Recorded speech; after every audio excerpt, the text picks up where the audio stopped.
Northern governors have come together to strap English language as a mode of communication in schools in the northern region, that they want to adopt Hausa language, while English will only be used as be done as a course or a subject in their various schools. What is your take concerning that move? Well, thank you so much. Uh, I don't think that wrong. Number one, in the northern states to promote their common language, which is Hausa. And you also know that even from the north, there are other even that are not even Hausas as a sect. That are Fude, those who speak Fulani and the likes. Not all of them are even Hausas, but we only categorize everybody the 19 northern states as Hausas. They also have different sects. The way we have Ekiti, uh, Yes. Modakeke Ife in the Yoruba, in the western region. We also have similar different sects, ethnicity, even within the global Hausa community. But back to your question, I don't think it would be a good idea to want to now impose the Hausa language as a means of teaching or as a means of communication in schools. What they can do is maybe they have a particular day that they will now make it mandatory. The same thing we have here in Lagos State, where we have every other Thursday in the Lagos State House of Assembly, they use Yoruba as a means, a language of communication, which is not bad, because we even know that here in Lagos, those who are not even Lagosians, those who are even non-speaking Yoruba, they've even learned the language. Some are even giving birth to here, and they can even speak Yoruba language the way somebody from Ibadan or Kwara or Ekiti Ondo will even speak the language. So it makes a lot of sense if they adopt maybe some particular time during their lecture period or even a particular day. But to now say that they scrap English language and now impose Hausa language, there are some of their students that are not from the that are not that are Igbos. There are some of their students that are could even be Yoruba. How would they be able to cope? I know that what they are trying to do is to also make that language more pronounced among maybe their young ones. They want to, because there is this common adage that you teach people from when they are young, you know. So maybe that's the idea, that's what comes to their mind. But they should also have at the back of their mind that not all the students in their schools are from the region. They should also consider those who are Igbos, those who are Yorubas, or those who are from even other tribe that do not understand Hausa language. I'm not sure that this idea will be able to fly in the long run, because I'm sure people who are educationalists, people who are in the educational sector, even the minister for education, we expect that there should be a comment in that regard, that a whole region of about 19 states, which is even the largest in the country, we want to adopt Hausa language as a mode of teaching or mode of communication in school. I don't buy that idea.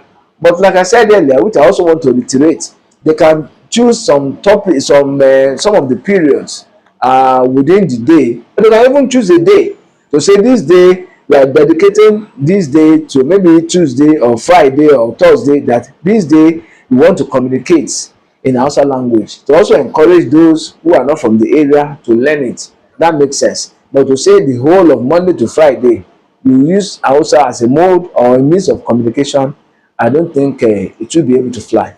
Some have been saying that there have been this force from the northern region to disrupt or distract the focus, divide the focus of the president in his reform, since they have been putting effort on reforming Nigeria, his tax reform and everything. They have been pressure from the north due to they are not that, the few is not in their favor.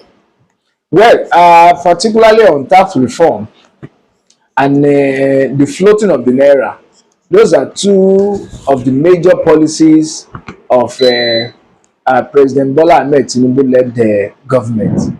And sincerely, most of the people that have um that have made comments on tax reform, they've not even read the nitty-gritty of the reform.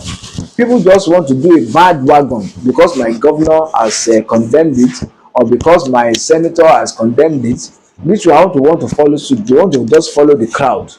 I think I would rather advise people to go and even read from page one to page to the last page of this tax reform bill. And there are four of them in total, but it's just one that the a particular segment of the country, particularly the north, are strongly opposed to. But what the president is trying to do is to redistribute the wealth and to ensure that people get what is due to them, and to also ensure a healthy rivalry, that because there is no section of the country that doesn't have a mineral resources deficit. But because the governor are now so lazy, because they know whether they ogota ogota, whether they work or not, they will go to Abuja at the end of the month to collect fac. And that has made our governors of nowadays so lazy. Many of them, going back to the when we are doing when we are operating a regional government, we know what late Obafemi Awolowo of blessed memory used in developing the southwest. Where is the northern pyramid? The north, the pyramid rise in the north. Where is it again? Where is the cocoa in the west? Where is the oil in the southern, in the eastern part of the country? So I think one of the President Tinubu is making effort to change the narrative. Is making effort to ensure that every other state can try and bring out the natural resources that are they are endowed with, and that will be an additional means of making revenue, so that we will not solely depend on what comes from the federal allocation to states or local government on a monthly basis. Or do you think we once with that effect of the reform, whereby each state we have to uh, take from the resources they have, can lead Nigeria to not even thinking of borrowing money from the Of course, maybe in the long run, it can also reduce the level of our borrowing. There's nothing bad in borrowing, but it is bad in our own case, but we borrow to consume. yeah. We are not borrowing to develop infrastructure. And that's why people also criticize either government at the federal, at the subnational state, and even at the local government level. Even because some local government they also borrow money.